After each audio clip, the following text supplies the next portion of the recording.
Hello सर्वांना. कसे आहात सर्वजण? भाजी निवडती. चवळीची भाजी. आता केलंय मी स्वयंपाक, पण चवळीची भाजी घेतली होती. मला आवडती चवळी.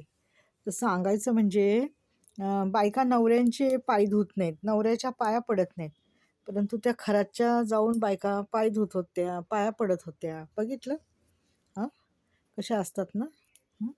आणि हल्ली काय झालेले, लोकांना ना कष्ट नको, मेहनत नको, जादूटोणा करायचा आणि आपलं मिळवायचं, असं झालेलं आहे.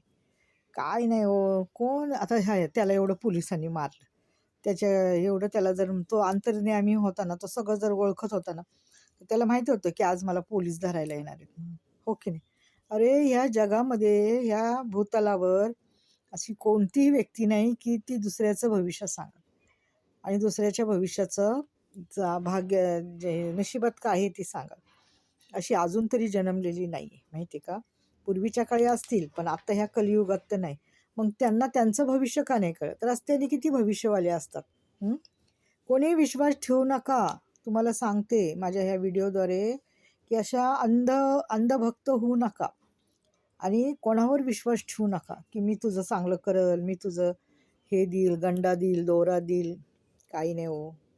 सकाळी उठा, आपल्या कामाला जा, कष्ट करा, खरं राहा, चांगलं राहा, खोटं राहू नका, व्यभिचार करू नका, खून करू नका, एखाद्याचा नवरा घेऊ नका, एखाद्याची बायको घेऊ नका, एखाद्याशी वाईट वागू नका. आईबापाच्या पाय धुवा, आईबापाचे पाय धुवा, तर तुम्हाला ते पुण्य लाभल, माहिती आहे का?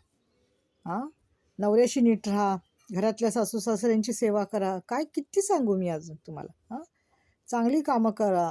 तुमच्यावर किती मोठं संकट आलं तर ते निवारण होईल. पण असल्या अंधभक्तांच्या नादी, अंधभक्त बनून अशा ढोंगी लोकांच्या नादी लागू नका, जे स्वतःच बायकांना बोलवून त्यांना फार घाणेरडे कृत्य करायला होतं. शी बाबा, मला तर ना ऐकूनच इतकं घाण वाटलं. आणि आता म्हणतो माझ्यात ताकदच नाही, ताकदच नाही. अरे ताकद कशी? तुझी पोलिसांनी सगळी ताकद काढून टाकली ना बाबा.